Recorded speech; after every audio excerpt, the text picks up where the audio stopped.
Well, folks, it is official. I'm not sure if you saw it. I talked about this some time ago. About TikTok being banned, and now TikTok and WeChat being banned come Sunday.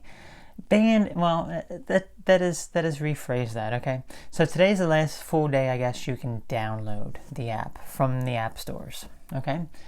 So today will be the last full day you can actually do that. So if you want to use it, go ahead and download it now. I didn't actually look into it to see when the last day of service would be, if that happens anytime soon. I don't know, but you can't download it anymore.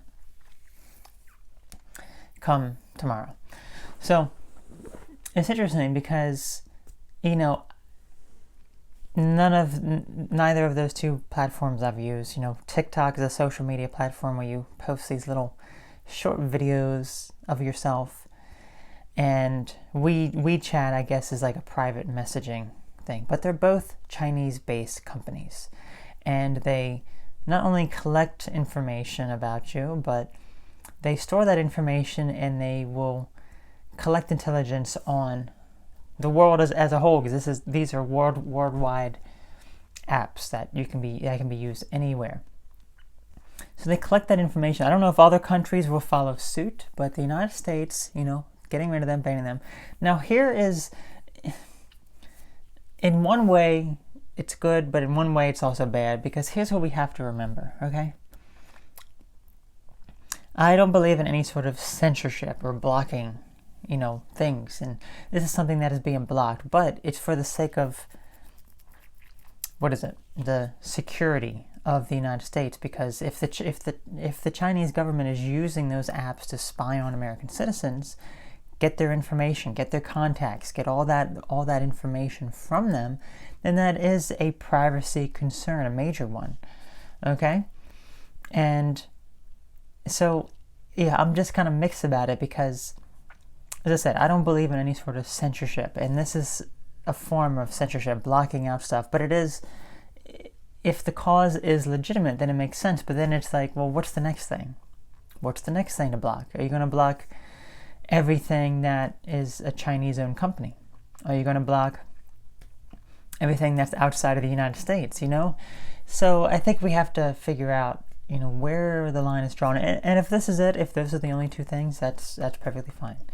But I just, I wouldn't want it to get any further, any worse. So I'm just curious, have you ever used TikTok? Do you use TikTok? Because you should be able to use it, as I said, come tomorrow. You just won't be able to download it. So if you wanna use that piece of crap social media site, go ahead. But it's not for me. It is for mostly the younger generation, people who are addicted to their phone and social media and that sort of stuff. No, not for me. WeChat is just a chat platform, never ever used, but I guess it has the same sort of security thing where they will copy, they will get a lot of your personal information. I even heard about TikTok. It's I would imagine this would only happen on Android. I can't imagine it happening on iOS, because I think iOS is more privacy when it comes to cross-sharing information with apps. But Android is usually it's a lot more privacy is exposed. You can download the same app on both iOS and Android, and then the iOS version was it has to have access to your contacts, to write things on your phone, to your copy and paste history. I'm like, you don't need all that. But anyway, yeah, it's apparently the TikTok app, it would, if you copied something,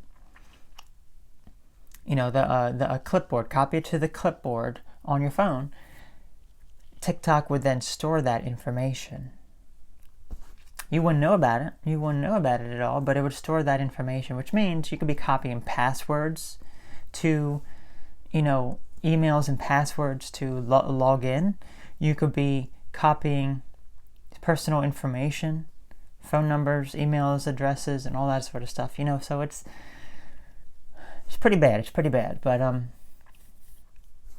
yeah, I never used it. I've never been on there. I don't do anything along that way. So That's just not for me personally, but it's just really interesting. It really is. Because I know that there were some deals with trying to buy out the company. Because there was Microsoft, I think, was trying to form a deal to buy it out. And then another company called Oracle was trying to buy it out. And apparently none of those really worked out. So that's why it's being banned.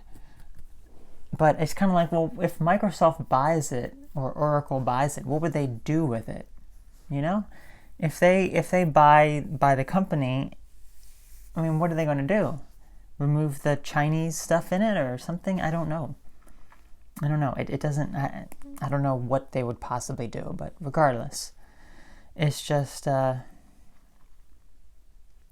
interesting. It really is.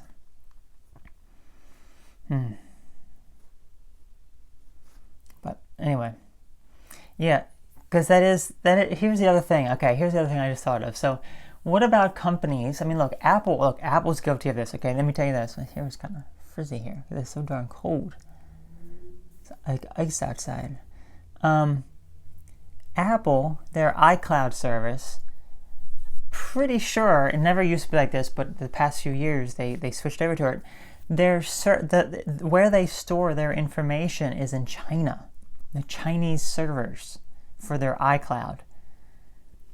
Why is that a problem? That is a big problem. So you're going to ban iCloud? No, what needs to be done is that it needs to be moved to either a location in the world that has very, very strict privacy laws, which I know there are some places in Europe that are like that. And then also move it within the United States. You know, why are you using a Chinese data center to store your information? So I'm like, oh, yeah, I don't like that. You know, I'm sure Microsoft does it for their OneDrive.